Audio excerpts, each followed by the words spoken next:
अस्सलामुअलैकुम, मैं आपका होस्ट बाबर शेर कांजू।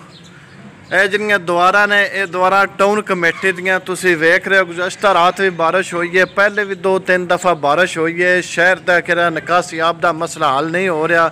ਬਿਲਕੁਲ ਟਾਊਨ ਕਮੇਟੀ ਦੇ ਮੈਂ ਨਾਲ ਆ, ਇੱਧਰ ਵੀ ਪਾਣੀ ਹੈ।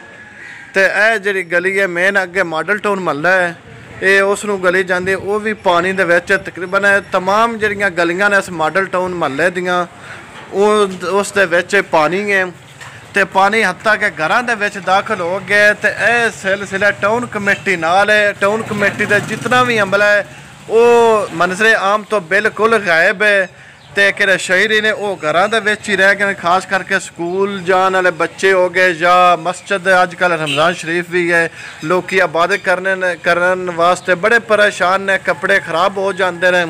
ਤੇ ਕੁਝ ਸ਼ਹਿਰੀ ਮੇਰੇ ਨਾਲ ਮੌਜੂਦ ਨੇ ਇਸ ਮਹੱਲੇ ਦੇ, ਉਹਨਾਂ ਨਾਲ ਮੈਂ ਗੁਫ਼ਤਗੂ ਕਰਨੇ ਵੀ ਇਸ ਤਰ੍ਹਾਂ ਤੁਸੀਂ ਕਿਵੇਂ ਡੰਗ ਜ਼ਿੰਦਗੀ ਦੇ ਗੁਜ਼ਾਰਦੇ ਪਏ ਇਸ ਪਾਣੀ ਦੇ ਵਿੱਚ। ਅੱਜ ਤਕਰੀਬਨ ਚੌਥਾ ਪੰਜਵਾਂ ਦਿਨ ਹੈ, ਬਾਰਿਸ਼ ਵੀ ਹੋ ਰਹੀ ਹੈ ਮੁਸਲਸਲ ਹੈ, वक्फे नाल ते पानी भी उनका निकासी का हल नहीं हो सकिया। तो जी अस्सलाम वालेकुम।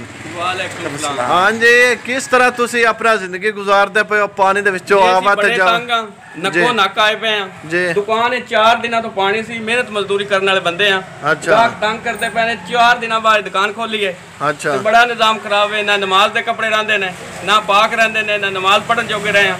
असि नक्को नक आए इस महल्ले तो ਇਹ ਉਹਨੇ ਮਸਲਾ ਅਸਲ ਕੀ ਗਲਤੀ ਕਿ ਤੁਹਾਡੀ ਆਪਣੀ ਜੀ ਤੇ ਪਾਣੀ ਦਾ ਪਹਿਲਾਂ ਹੱਲ ਕਰਨ ਤਾਂ ਵੋਟ ਮਿਲਨੇ ਤੇ ਸਾਡੇ ਹੱਲ ਨਾ ਆਣ, ਕੋਈ ਵੀ ਬੇਸ਼ੱਕ ਆ ਜਾਵੇ। ਹਾਂਜੀ, ਤੁਹਾਨੂੰ ਕੀ ਮਸਲਾ ਹੈ ਤੋਂ ਕਿਵੇਂ ਗੁਜ਼ਰ ਕੇ ਬਿੰਦੇ ਪਿਆ ਤੁਹਾਡੇ ਸਾਹਮਣੇ ਹੀ, ਅਸੀਂ ਤੇ ਲਕੋਟੇ ਕਰਕੇ ਤੇ ਜਾਣੇ ਆ। ਬੱਚੇ ਵੀ ਆਏ, ਕਿੰਨੇ ਦਿਨ ਹੋ ਗਏ, 6 ਦਿਨ ਹੋ ਗਏ ਨੇ ਸਕੂਲ ਕੋ ਨਹੀਂ ਕੱਲੇ, ਸਿਰਫ ਬੱਚੇ ਵੀ ਘਰਾਂ ਦੇ ਵਿੱਚ ਹੀ ਨੇ। ਇਸੇ ਵਾਸਤੇ ਪਾਣੀ ਬੜਾ ਹੈ, ਛੋਟੇ ਛੋਟੇ ਬੱਚੇ ਨੇ ਤੇ ਉਹ ਸਕੂਲ ਜਾਣਾ ਵੀ ਨਾ ਬਿਲਕੁਲ ਤੰਗ ਨੇ। जी कमेटी वाले बिल्कुल कोई हल नहीं कर। तुसी सुने ना दी गुफ्तगू आ वेखो गलियां तकरीबन जेड़े बाजार ने जा इस दियां मॉडल टाउन दियां गलियां तकरीबन सारे ही पानी इस तरह है। ते ए भी बाजार अगे डेरा शेख सरफराज आउंदा है, दरबार मासूम शाह वाला, उनदे विच भी पानी इस तरह ही खड़ा है। ते इन्हां इलाके वालियां दा एक गिला है भी टाउन कमेटी दे करीब हुंदियां भी सन इन्ना भी सुख नहीं भी ताकि इस निकासी आप दा साडा जरा मसला है हल हो सके। ये तो सारे बाजार दे विच इनदा तकरीबन पानी है। ये जिधर नज़र मारे उधर इनदा पानी है।